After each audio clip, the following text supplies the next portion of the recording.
Toutankhamon, l'un des pharaons les plus mystérieux de l'Égypte antique, a régné de 1332 à 1323 avant Jésus-Christ. Mort prématurément à l'âge d'environ 18 ans, son règne aurait pu sombrer dans l'oubli sans une découverte exceptionnelle qui allait bouleverser l'histoire. En 1922, l'archéologue britannique Howard Carter met au jour son tombeau dans la vallée des rois. Une sépulture presque intacte, remplie de trésors d'une richesse inouïe, des statues dorées, des chars de cérémonie, des bijoux d'une finesse exceptionnelle et bien sûr le célèbre masque funéraire en or massif. Mais cette découverte est suivie d'une série d'événements troublants qui vont donner naissance à l'un des plus grands mythes du XXe siècle, la malédiction de Toutankhamon. Dès l'ouverture du tombeau, une rumeur commence à se répandre. Une inscription gravée sur l'un des murs annoncerait une menace terrible. La mort viendra sur des ailes rapides pour ceux qui troubleront le sommeil du pharaon.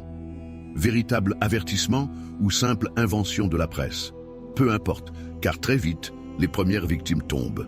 Lord de Carnarvon, le mécène qui finançait les fouilles, est le premier à succomber. Quelques mois après l'ouverture du tombeau, une simple piqûre de moustique sur sa joue s'infecte, provoquant une septicémie foudroyante. Il agonise pendant des jours dans une chambre d'hôtel au Caire, délirant comme s'il était poursuivi par une force invisible. Le 5 avril 1923, il rend son dernier souffle.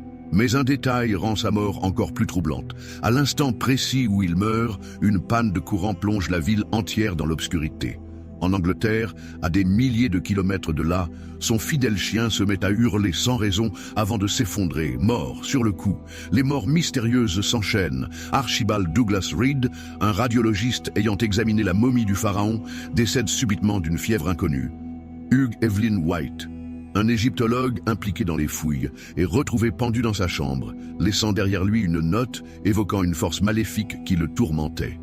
Richard Bethel, secrétaire personnel de Carter, est retrouvé mort dans son lit, asphyxié dans des circonstances étranges. Son propre père, incapable de supporter cette perte, met fin à ses jours en se jetant d'une fenêtre quelques mois plus tard.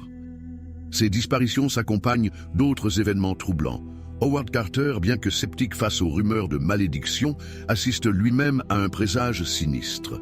Son canari, qu'il affectionnait particulièrement, est retrouvé mort, déchiqueté par un cobra. Un serpent sacré dans la mythologie égyptienne, souvent associé au pharaon, comme si un signe divin l'avertissait du danger à venir. Les médias s'emparent de l'affaire. Les tabloïds britanniques relaient la théorie de la malédiction et amplifient la peur.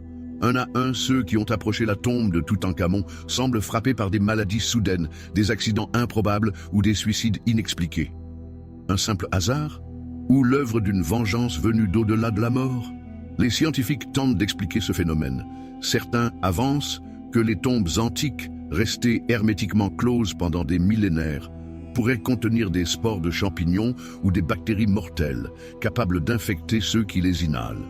D'autres suggèrent que la peur de la malédiction aurait provoqué une psychose collective, affaiblissant mentalement certaines victimes jusqu'à provoquer leur propre chute.